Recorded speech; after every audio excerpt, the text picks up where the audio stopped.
मतदानाचा हक्क बजावण्याचे खासदार नरेश म्हस्के यांचं मतदारांना आवाहन. सर्व नागरिकांनी आवर्जून मतदानाचा हक्क बजावला पाहिजे आणि चांगले लोकप्रतिनिधी निवडून दिले पाहिजेत असं आवाहन खासदार नरेश म्हस्के यांनी केलं आहे. आपण शिवसेना, भाजप, महायुतीचे खासदार असल्याचं स्पष्ट करत त्यांनी ठाणे शहराच्या विकासाचा लेखाजोखा मांडला. गेल्या अनेक वर्षांपासून ठाणे शहराला आकार देण्याचे आणि शहर सुनियोजित करण्याचं काम धर्मवीर आनंद दिघे यांच्या नेतृत्वाखाली सुरू झालं.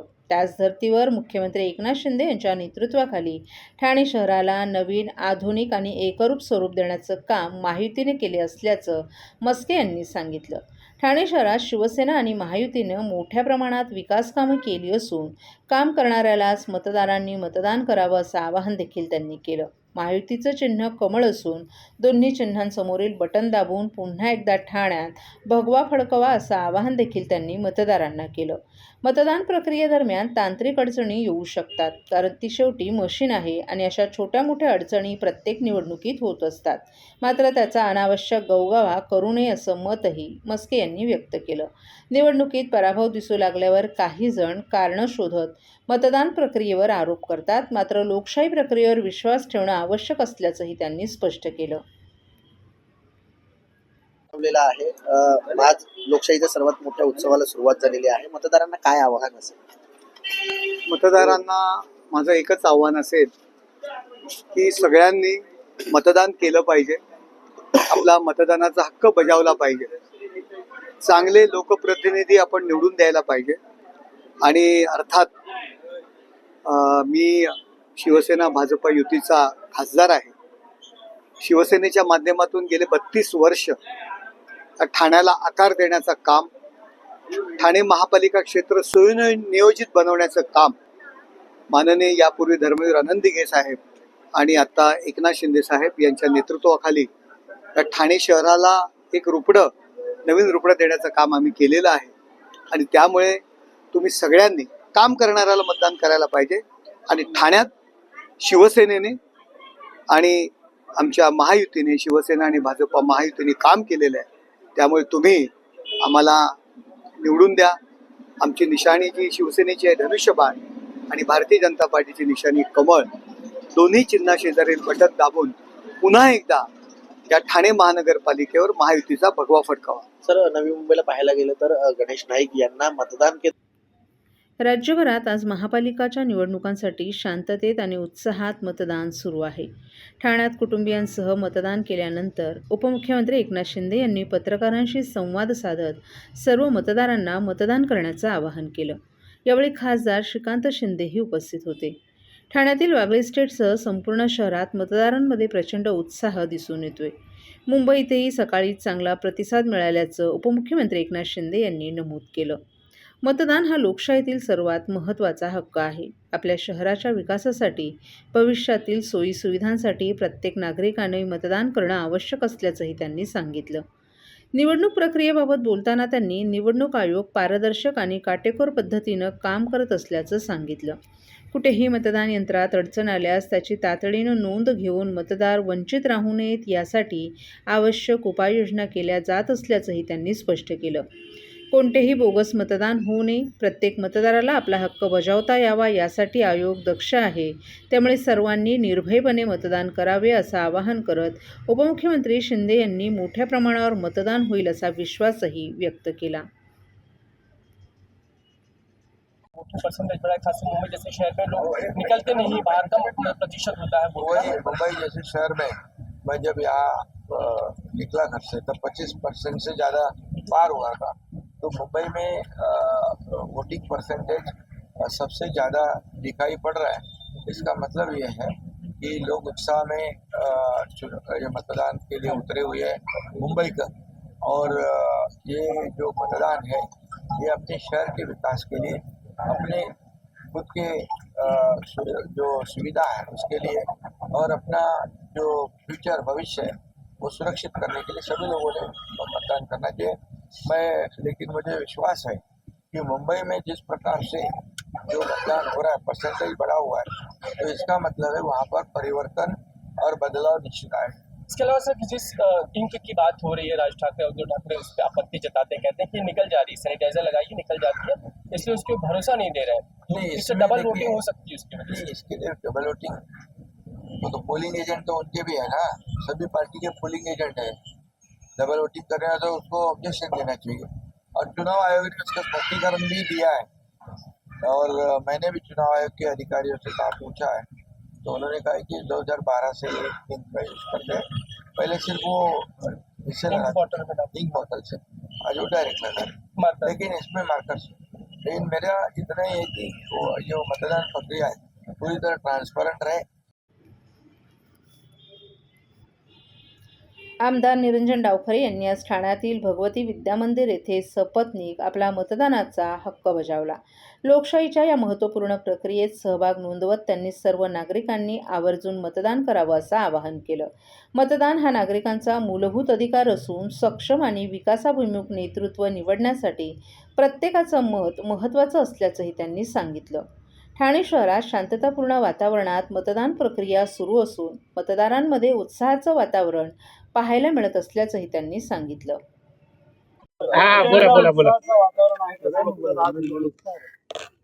आज मतदान आहे, लोकशाहीचा उत्सव आहे आणि आपण बघतोय की लोक अतिशय चांगल्या पद्धतीमध्ये प्रतिसाद या इकडे देत आहेत. प्रत्येक आम्ही कार्यकर्ते मतदारांना मतदान केंद्रापर्यंत नेण्याचं काम हे सातत्याने करतोय. गेली 10-15 दिवस प्रचारामध्ये जनजागरण करण्याचं काम हे सगळ्याच लोकांनी केलेलं आहे. मला विश्वास आहे की चांगल्या पद्धतीचं मतदान आज दिवसभरामध्ये होईल. तर आज एकूणच अनेक ठिकाणी ईव्हीएमच्या मशीन बंद पडण्याच्या घटना समोर येत आहेत. एक दीड तास लोक लाईनीमध्ये उभी आहेत आणि त्यात देखील ईव्हीएम सुरू नसल्यामुळे त्यांना परत जावं लागतंय.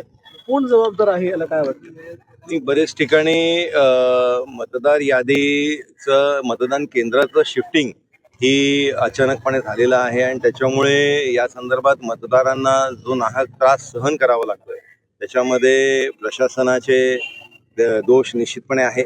पण हे मतदारांना मतदानापर्यंत नेण्याचं काम हे आम्ही सगळेजण सातत्याने करत आहोत.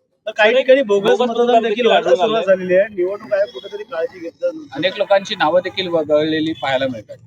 याच्यामध्ये काही लोकांची नावं ही वगळली गेलेली आहेत. याच्या संदर्भातला आक्षेप आम्ही सुरुवातीलाही घेतला होता, सातत्याने या गोष्टीचा पाठपुरावाही होता.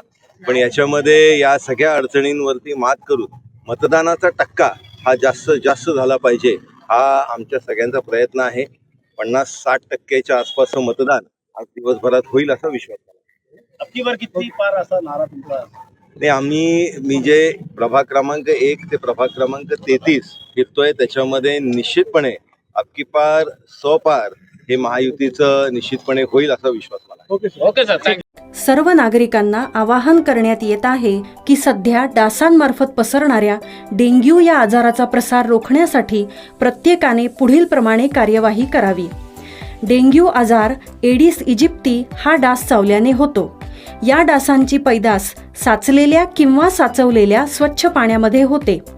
8 दिवसांपेक्षा जास्त दिवस पाणी उघडे व साचून राहिल्यास त्यात डास अंडी घालतात. अंड्यांच्या अळ्या तयार होऊन पुढे डास तयार होतात. यासाठी आपल्या घरातील पाणीसाठे उदाहरणार्थ बॅरल्स, पिंपे, टाक्या, हौद, रांजणे इत्यादी दर आठवड्याला रिकामे करून घासून पुसून कोरडे करून पुन्हा भरावे. 1 दिवस कोरडा दिवस म्हणून पाळावा. पाणी साठ्यांना घट्ट झाकणे बसवावीत किंवा जुनी साडी, चादर, धोतर यांनी बांधून झाकून ठेवावीत, म्हणजे डास त्यात जाऊन अंडी घालणार नाहीत.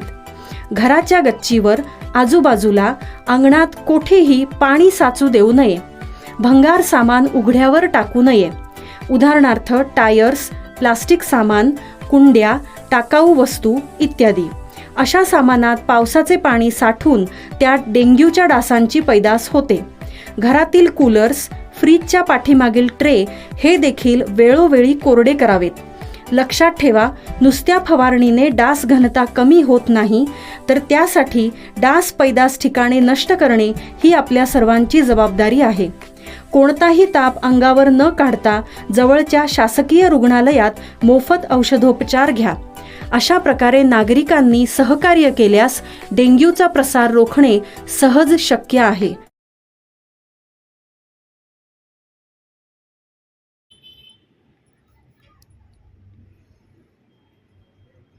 ठाणे शहरात सध्या बिनविरोध निवडून आलेल्या उमेदवारांची चर्चा रंगली आहे.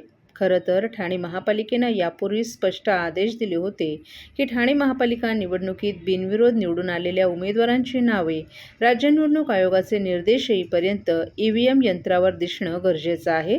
मात्र आता या आदेशाचे 3:13 वाजल्याचं पाहायला मिळालं.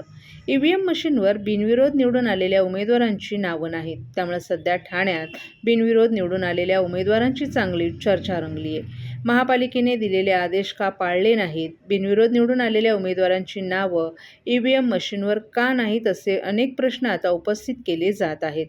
ठाणे महापालिकेत 33 प्रभागांमध्ये निवडणुका पार पडत आहेत. या निवडणुकांमध्ये अनेक ड्रामे, दावे, प्रतिदावे आणि आरोप प्रत्यारोप सुरू असल्याचं पाहायला मिळतंय. ठाणे महापालिका निवडणुकीत मनसे, शिवसेना ठाकरे गट आणि राष्ट्रवादी काँग्रेस शरद पवार गट हे तिन्ही पक्ष महाविकास आघाडीमध्ये निवडणूक लढवत आहेत. तर विरोधात शिवसेना शिंदे गट, भाजप आणि रिपाई या पक्षांनी महायुतीची साथ दिली आहे. त्यामुळे ठाण्यातील राजकीय वातावरण गेल्या अनेक दिवसांपासून चांगलंच तापलं आहे. अशातच आता बिनविरोध निवडून आलेल्या उमेदवारांची नावे EVM मशीनवर नसल्यानं नव्या चर्चा सुरू झाल्या आहेत. ठाण्यामध्ये दोन्ही पक्षाच्या उमेदवारांनी अर्ज दाखल केले होते. मात्र ज्यावेळी अर्जांची छाननी करण्यात आली तेव्हा काही उमेदवारांचे अर्ज बाद झाले. याशिवाय काही उमेदवारांनी माघार घेतल्याच्या घटना देखील घडल्या. तर या ठिकाणी काही अपक्षांनी देखील अर्ज दाखल केले होते. यातील काही अर्ज माघार घेण्यात आले तर काही उमेदवारांचे अर्ज बाद झाले. यानंतर शिंदे गटाचे 6 उमेदवार बिनविरोध निवडून आले. मात्र या प्रकरणी महाविकास आघाडीच्या पक्षांनी आक्षेप घेतला. शिंदे गटाचे 6 उमेदवार बिनविरोध निवडून आल्यानंतर मनसे आणि ठाकरे गटानं निवडणूक आयोग आणि न्यायालयात धाव घेतली. या प्रकरणात लक्ष घालण्याचीही विनंती केली. या संपूर्ण प्रकरणात पैशांची देवाणघेवाण झाल्याचा आरोप देखील करण्यात आला होता. आमदार संजय केळकर आणि कमल केळकर यांनी आज आपला मतदानाचा हक्क बजावला. 3 हात नाका येथील वनविभाग कार्यालयात असलेल्या मतदान केंद्रावर त्यांनी जाऊन मतदान केलं. लोकशाही बळकट करण्यासाठी प्रत्येक नागरिकाने मतदान करणं अत्यंत आवश्यक असल्याचं मत यावेळी आमदार संजय केळकर यांनी व्यक्त केलं. मतदान हा केवळ अधिकार नसून जबाबदारी असून चांगले लोकप्रतिनिधी निवडण्यासाठी नागरिकांनी मोठ्या संख्येनं मतदान प्रक्रियेत सहभागी व्हावे असं आवाहन त्यांनी केलं. शांततापूर्ण वातावरणात मतदान प्रक्रिया पार पडत असून नागरिकांचा उत्स्फूर्त प्रतिसाद पाहायला मिळत असल्याचंही त्यांनी सांगितलं.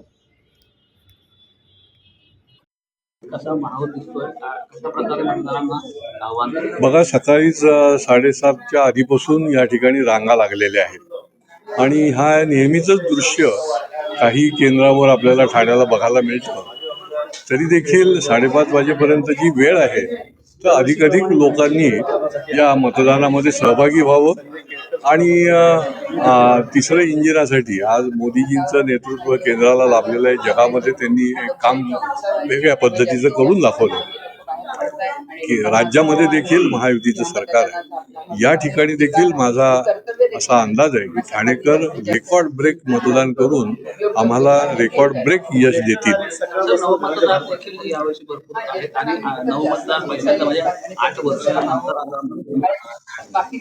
त्यांचं हे मत ते देखील अत्यंत महत्वाचं आहे आणि साधारणपणे जात धर्म पंथभेद याच्या पलीकडे जाऊन विकासाकडे बघूनच त्यांनी मतदान करावं. कारण की शेवटी प्रत्येक माणसाचा हॅपीनेस इंडेक्स वाढला पाहिजे आणि त्याच्याकरता जे करण्यासारखं आहे ते जे लोक करणार आहे, आमचा तर दावा आहे की आम्ही निश्चितपणे हे करू आणि त्यांनी त्या दृष्टीने मतदान करावं.